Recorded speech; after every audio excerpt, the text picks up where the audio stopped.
Chapter 3. People take themselves too seriously. At 12:30 next day, Lord Henry Wotton came to see his uncle, Lord Fermor, a true aristocrat. When Lord Henry entered the room, he found his uncle sitting in an armchair and reading the newspaper. "Well, Harry," said the old gentleman, "what brings you out so early? I thought you young fashionable men never got up till 2. "Ah, my dear uncle, I've come to see you, and to get something out of you." "Money, I think," said Lord Fermor. "Well, sit down and tell me all about it. Young people nowadays imagine that money is everything." "Yes," answered Lord Henry, "and when they grow older they know it. But I don't want money. What I want is information.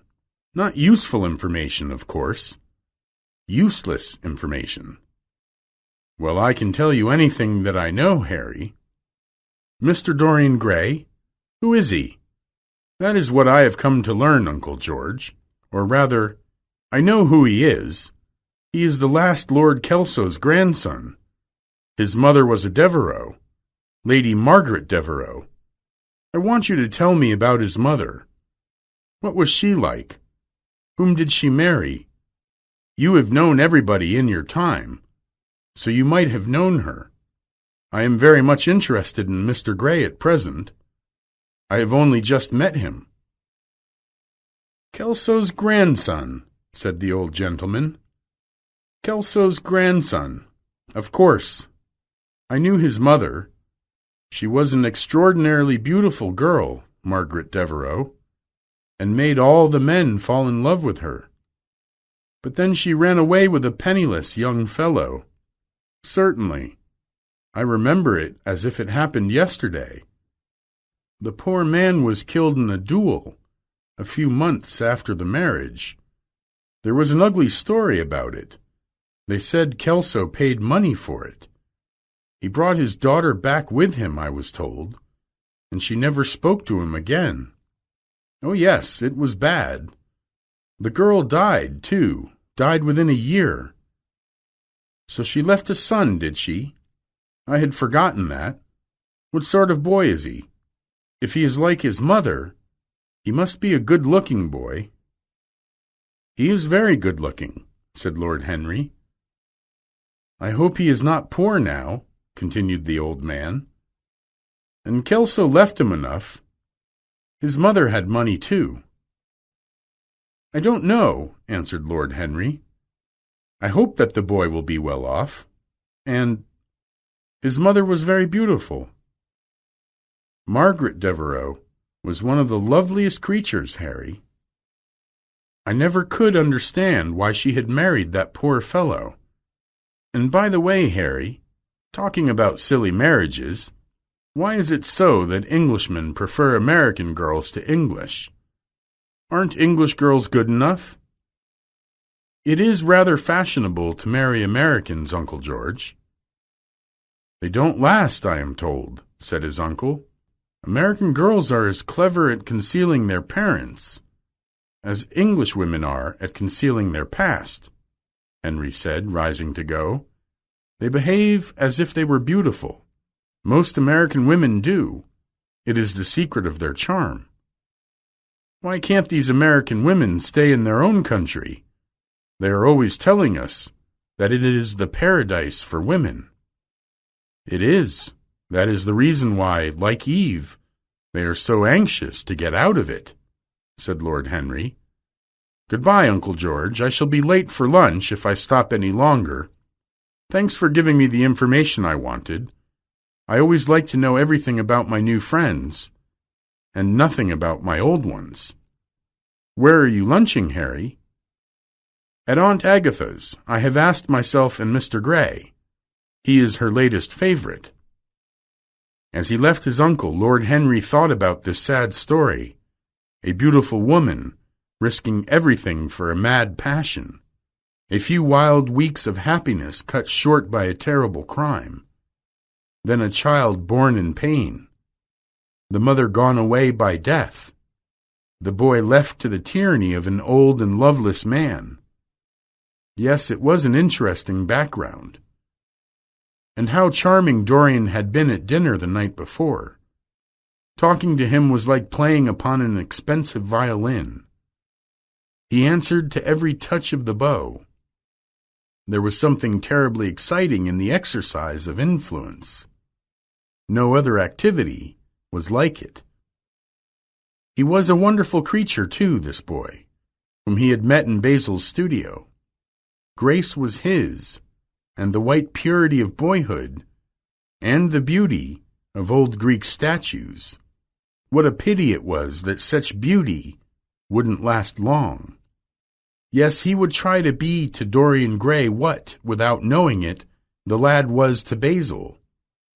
He would make that wonderful soul his own. There was something exciting in this son of love and death. Suddenly he stopped and looked up at the houses. He found that he had passed his aunt's house, and smiling to himself turned back. When he entered, the servant told him that they had gone to lunch. He gave the man his hat and stick and came into the dining room. "Late as usual, Harry," cried his aunt, shaking her head at him. He took the seat next to her and looked round to see who was there. He saw Dorian sitting at the opposite end of the table. "We are talking about poor Dartmoor, Lord Henry," said Lord Agatha. "Do you think he will really marry this American girl? I wish America had never been discovered at all. Really, our girls have no chance nowadays. It is most unfair." "They say that when good Americans die, they go to Paris," laughed the man next to Lady Agatha. "Really, and where do bad Americans go to when they die?" "They go to America," answered Lord Henry. "I am afraid that your nephew doesn't like that great country," the man said to Lady Agatha. "I have traveled all over it, in the car, and know that Americans are very interesting people. They are absolutely reasonable. Yes, an absolutely reasonable people. I am sure there is no nonsense about the Americans." "How dreadful!" cried Lord Henry. "Dear me," said Lady Agatha, "how you men argue. I am sure I never can make out what you are talking about. Oh, Harry, I am angry with you. Why do you try to make our nice Mr. Dorian Gray not to play in the East End? They would love his playing." "I want him to play to me," cried Lord Henry, smiling, and he looked down the table. "But they are so unhappy there," continued Lady Agatha. "I can sympathize with everything except suffering," said Lord Henry. "I cannot sympathize with that. It is too ugly, too horrible, too distressing. There is something terrible in the modern sympathy with pain. One should sympathize with the color, the beauty, the joy of life. The less said about life's sores, the better." "Still, the East End is a very important problem," remarked the politician sitting next to Lord Henry. "It is the problem of slavery, and we try to solve it by amusing the slaves," said Lord Henry. "What change do you propose, then?" Lord Henry laughed. "I don't want to change anything in England, except the weather," he answered. "But we have such responsibilities," went on the politician. "People take themselves too seriously. It is the world's original sin. If the caveman had known how to laugh, history would have been different." "Thank you, Lord Henry," said one of the ladies. "I have always felt guilty when I came to see your dear aunt, because I take no interest at all in the East End. For the future, I shall be able to look her in the face without a blush." "A blush is very becoming, Duchess," remarked Lord Henry. "Only when one is young," she answered. "When an old woman blushes, it is not good. Ah, Lord Henry, I wish you would tell me how to become young again." He thought for a moment. "Can you remember any great mistake that you made in your early days, Duchess?" he asked, looking at her across the table. "A great many, I am afraid," she cried. "Then make them again," he said. "To get back one's youth, one has to repeat one's mistakes." A laugh ran round the table. He played with the idea and transformed it, let it escape and got it again. It was an extraordinary improvisation. He felt that the eyes of Dorian Gray were fixed on him, and he never took his eyes away from him.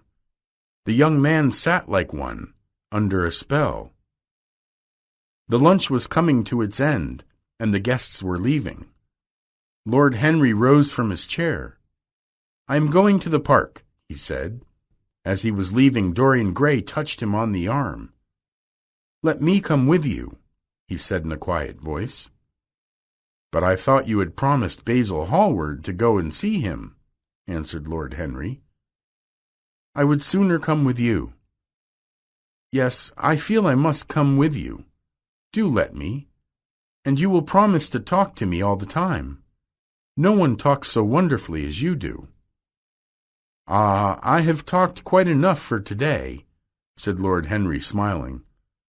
"All I want now is to look at life. You may come and look at it with me if you want to."